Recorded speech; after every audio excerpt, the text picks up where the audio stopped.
Assalamualaikum warahmatullahi wabarakatuh dan salam sejahtera. Nama saya Muhammad Amsyar Muayyad bin Abdul Mukhlis dari Sekolah Kebangsaan Tambak Paya Melaka. Saya berasa amat berbahagia untuk berkongsi tentang sebuah buku yang sangat mendalam maknanya, bertajuk Maksiat Akhir Zaman karya Aidin Roslan. Buku ini membincangkan isu-isu sosial dan moral yang semakin berleluasa dalam masyarakat kita, terutamanya fenomena maksiat akhir zaman yang semakin melibatkan generasi muda. Dalam buku ini, penulis menyentuh pelbagai bentuk kemungkaran dan kerosakan moral, perubahan akhlak, keruntuhan nilai agama hingga ke penyalahgunaan teknologi yang mempengaruhi pemikiran dan perasaan manusia.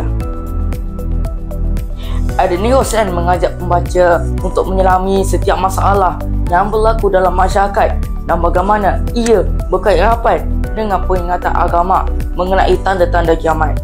Beliau memberikan penekanan tentang pentingnya kembali kepada ajaran agama dalam menghadapi cabaran zaman moden ini. Melalui kaedah pendidikan agama, pendekatan keluarga dan keterlibatan masyarakat, kita dapat bersama-sama menghindari diri daripada terjerumus ke dalam perangkap maksiat yang boleh merosakkan kehidupan dunia dan akhirat. Selain itu, penulis juga mengingatkan kita tentang pentingnya menjaga diri, keluarga, iman dan akhlak serta menghindari segala bentuk maksiat yang boleh membawa kepada kehancuran.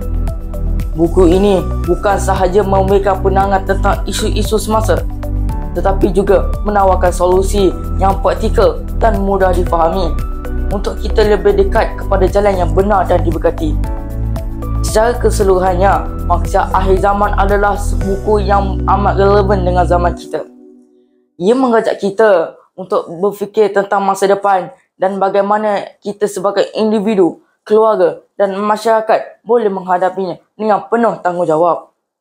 Akhir kata, saya ingin mengucapkan tahniah kepada penulis Aidin Roslan atas karya yang amat penuh makna ini dan kepada pihak penerbit kerana menerbitkan buku yang sangat bermanfaat untuk semua lapisan masyarakat.